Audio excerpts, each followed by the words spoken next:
Terpujilah namanya yang senantiasa memberikan pertolongan dan perlindungan, memberikan kepada kita kesempatan untuk menghirup udara pagi, menerima berkat dan menerima pancaran keindahannya.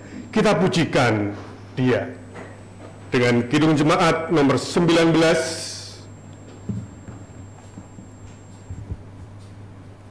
Tuhanku Yesus.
Ya Allah, kami bersyukur kepadamu untuk setiap kesempatan kami boleh mengawali hari kerja yang baru, untuk kesempatan di mana kami boleh bangun pagi dan dipersiapkan untuk melayani, mengambil bagian dalam tugas dan tanggung jawab, mencerminkan kasih dan juga kemurahan-Mu melalui setiap kerja yang boleh kami lakukan, kami abdikan di tempat ini. Terima kasih Tuhan, biarlah Roh Kudus-Mu yang mempersiapkan kami untuk mendengarkan, merenungkan sebagai dasar, sebagai panduan dalam kehidupan kami. Jadikanlah kami bukan hanya sebagai pendengar firman, melainkan juga sebagai pelaku-pelaku sabda dalam kehidupan. Dalam Kristus Yesus kami berdoa. Amin. Saudara-saudara yang dikasihi Tuhan, sabda Tuhan akan kita dengarkan bersama dari surat Kolose 3 ayat yang ke-16 dan 17.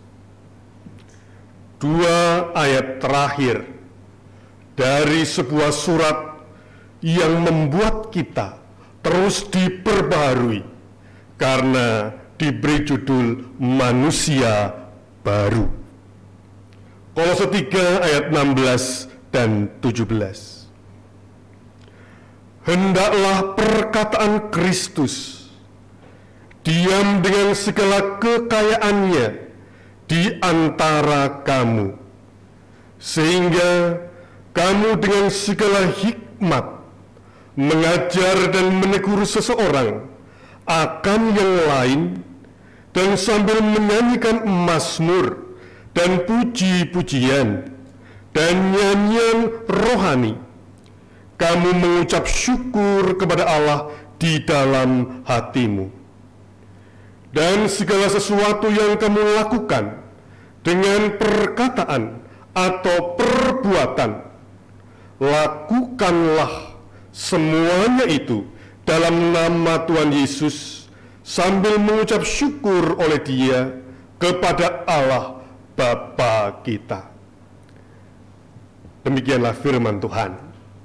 Saudara-saudara yang terkasih, saya mengucapkan terima kasih karena saat ini diberi kesempatan untuk bertatap muka dengan Anda semua, sehingga saya bisa melihat saudara-saudara dan saudara-saudara bisa melihat saya. Karena biasanya saya hanya menatap kamera atau menatap tembok dalam melayankan firman. Dan ini adalah pelayanan saya yang pertama kali di tempat ini dapat bertatap muka. Saudara-saudara, menjadi sesuatu yang baru, sehingga saya perlu mengucapkan terima kasih karena saya dipersiapkan untuk memasuki kenormalan yang baru, gaya hidup yang baru. Bukan hanya memerlukan peralatan yang baru, tetapi juga kedisiplinan yang baru, terlebih mindset, cara berpikir yang baru. Pagi tadi, istri saya membacakan cerita yang dikirimkan dari seseorang kepada anak kami. Mas, sini saya bacakan cerita lucu. Seorang ibu bertemu dengan penjual pentol. Tahu nggih pentol?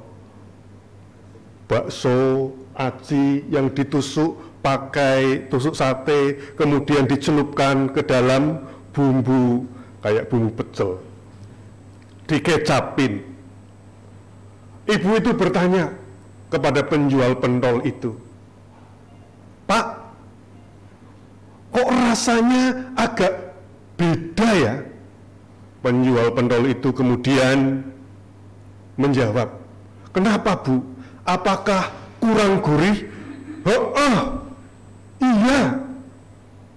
Ya jelas saja toh Bu, kurang gurih. Wong sekarang saya rajin cuci tangan. Tuh Kak, jadi nanti kalau kamu sudah boleh keluar rumah, kamu harus hati-hati jajan. Apa jawab anak saya? Aku jadi kangen sama penjual pentol.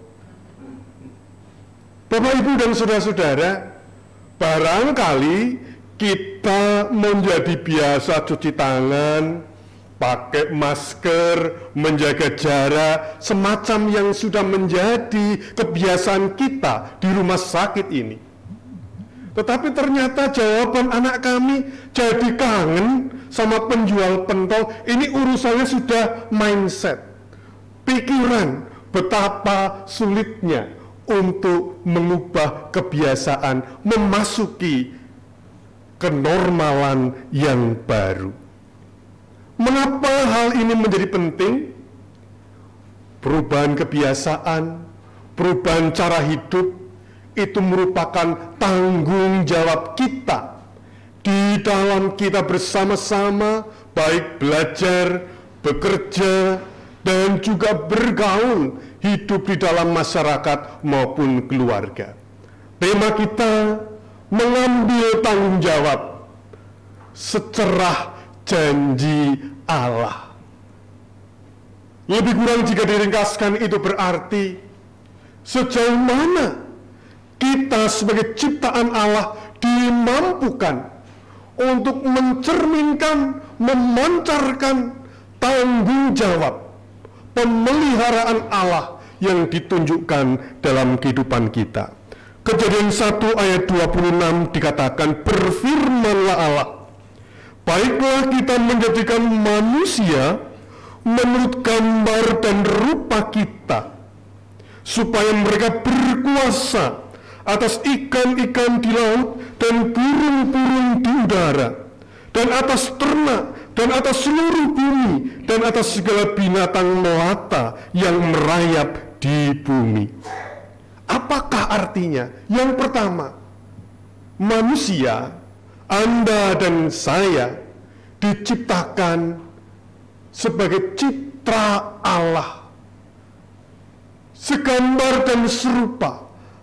Artinya kalau Allah itu adalah Maha Kasih, mestinya kita ciptaannya juga memancarkan kasih.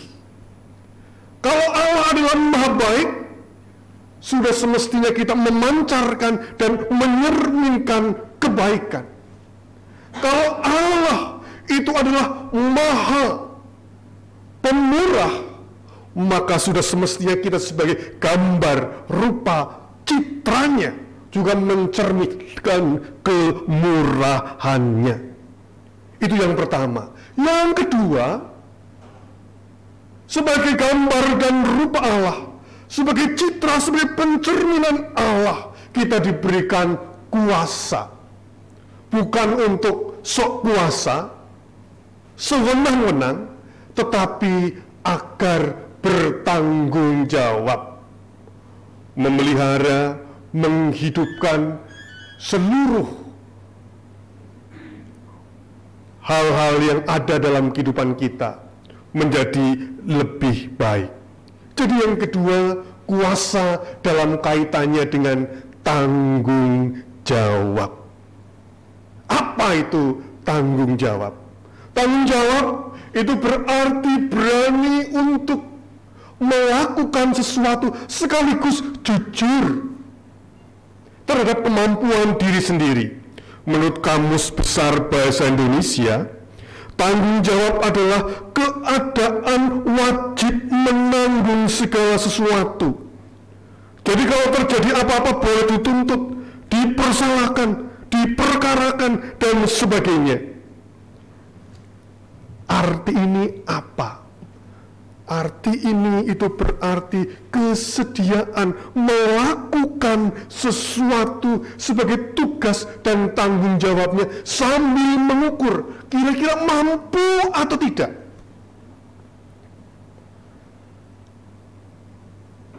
Apakah panjenengan sudah memulai untuk beribadah di gereja masing-masing? Belum? Belum. Ada seorang teman yang bercerita kepada kami, gerejanya didatangi pejabat kelurahan. Kemudian setelah diterima sambil deg-degan, ada apa ya? Ia kemudian mendapat kelegaan ketika para pejabat ini mengatakan, "Pak, gereja Anda boleh melakukan pelayanan kebaktian." Mengapa lega? Karena teman tadi itu sebenarnya hanya ingin untuk meminta izin melakukan pelayanan pernikahan. Wah, rasanya plong, rasanya senang sekali. Dan ia menjawab, "Terima kasih atas izin dan perkenannya. Nanti akan kami bicarakan bersama dengan pengurus pengelola gereja yang lain." Bapak, Ibu, dan saudara-saudara, pertanyaannya, apakah teman tadi kemudian pada hari Minggu kemarin serentak melakukan kebaktian? Serta-merta melakukan ibadah dengan mengundang banyak orang? Tidak. Ternyata dia tidak segera melakukan kebaktian meskipun sudah diberi izin. Mengapa? Karena ia berpikir melakukan kebaktian berarti harus ada pengumuman, sosialisasi kepada warga jemaatnya, siapa yang boleh, siapa yang tidak boleh. Paling tidak untuk anak-anak, kasepuhan, adiso, jompo, rentan. Kalau tidak disosialisasi, bisa terjadi kerepotan.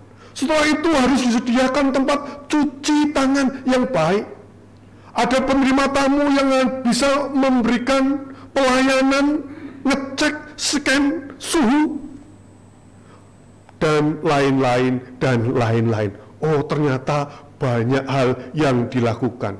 Belum lagi harus memindai kursi yang berat-berat di dalam gereja agar bisa menjaga jarak. Itu sungguh memerlukan kerja yang dipersiapkan. Intinya, Bapak, Ibu, dan saudara-saudara, meskipun teman tadi diberi kesempatan, dia berhati-hati. Mengapa? Karena ia merasakan apa yang nanti dilakukan menjadi begitu banyak, begitu berat, yang kalau direnungkan ini tidak bisa dilakukan dalam waktu yang singkat. Ini muatannya terlalu berat kalau dilakukan dalam waktu yang sempit. Jadi kesempatan itu dia terima, tetapi tidak dilakukan serta-merta, mengingat beban dan tanggung jawab yang besar ada padanya. Jadi saya pikir kalau Bapak Ibu belum bergereja hingga sekarang, itu bukan berarti kita takut, tetapi karena kita bertanggung jawab, berhati-hati, waspada terhadap kesehatan dan keselamatan banyak orang. Saudara-saudara yang dikasih Tuhan, ya, itulah gambaran agar kita bersungguh-sungguh bertanggung jawab. Mengapa itu penting? Sekali lagi, karena kehidupan kita mesti mencerminkan akan kasih Allah yang kita kenal di dalam Tuhan Yesus Kristus. Sehingga Kolose tidak henti-henti kita baca dan kita renungkan. Hendaklah perkataan dan perbuatanmu itu mencerminkan dan dilakukan dalam nama Tuhan Yesus sambil mengucap syukur. Bapak, Ibu, dan saudara-saudara, Yeremia 29 ayat yang 11 dinyatakan, sebab aku ini, Allah, mengetahui rancangan-rancangan apa yang ada padaku mengenai kamu. Demikianlah firman Tuhan, yaitu rancangan damai sejahtera dan bukan rancangan kecelakaan, untuk memberikan kepadamu hari depan yang penuh harapan. Itulah dasar iman kita, percaya kepada Allah karena Allah menghendaki yang baik dan terbaik dalam kehidupan kita, Anda dan saudara. Biarlah kasih Allah itu juga kita cerminkan melalui setiap tugas dan tanggung jawab kita yang kita tuntaskan di tempat ini. Sebagai para pelayan yang mengucap syukur di dalam nama Tuhan Yesus apa yang kita lakukan dan apa yang kita kerjakan. Jadi kita di sini bukan semata-mata bekerja, mencari uang, mencari upah. Setelah itu selesai, di dalamnya ada tanggung jawab yang harus dituntaskan, yaitu mencerminkan kasih dan kemurahan agar sebanding ketika Allah memberikan kepada kita janjinya melakukan, memberikan rancangan yang baik, bukan rancangan kecelakaan, maka cerminkanlah itu melalui tugas dan tanggung jawab kita yang kita tuntaskan di tempat ini melalui setiap pekerjaan dan pelayanan kita. Tuhan memberkati. Amin.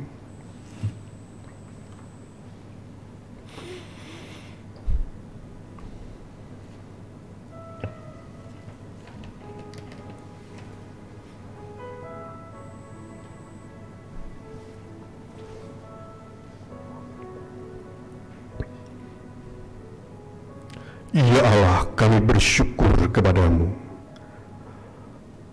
atas setiap berkat yang terus Engkau limpahkan, penyertaan yang terus Engkau berikan, karena Engkau telah berjanji bahwa Engkau memberikan yang terbaik, mewujudkan rancangan damai sejahtera.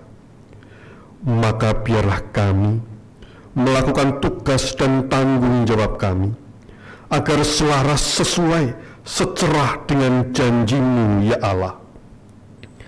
Kami mohon Engkau yang memampukan kami selaku para pelaksana, para pekerja, baik administrasi, petugas kesehatan, petugas medis, maupun juga para pekarya.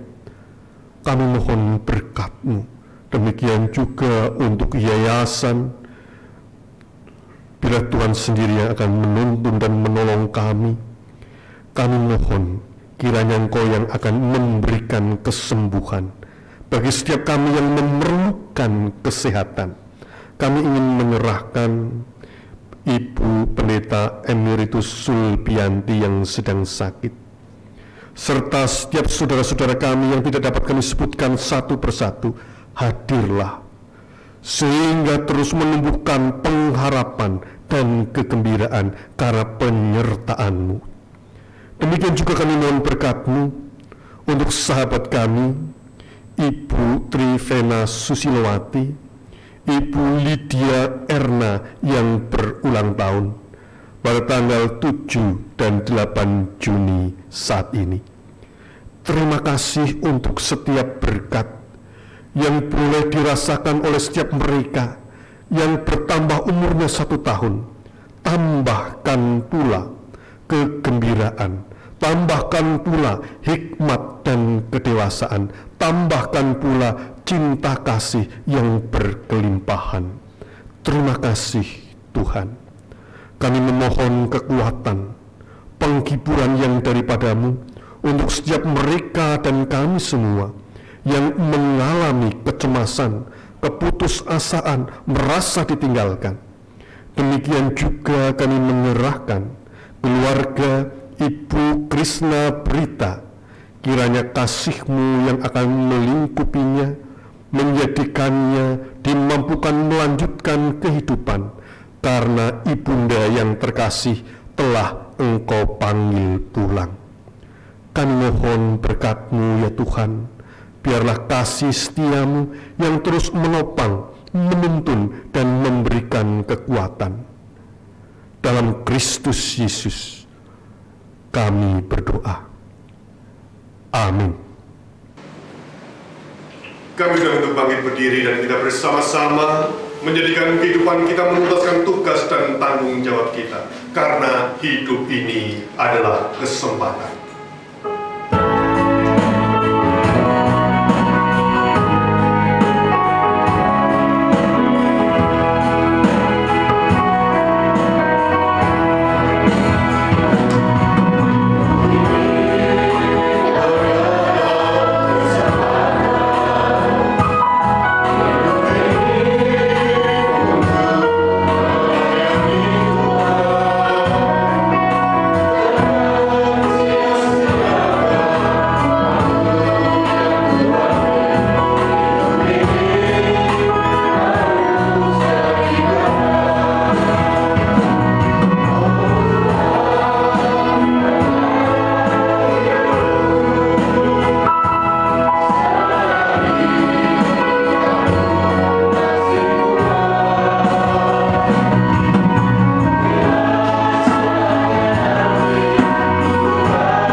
Jadikanlah hidupmu sebagai persembahan yang mencerminkan kasih, kemurahan, dan janji Allah membawa damai sejahtera.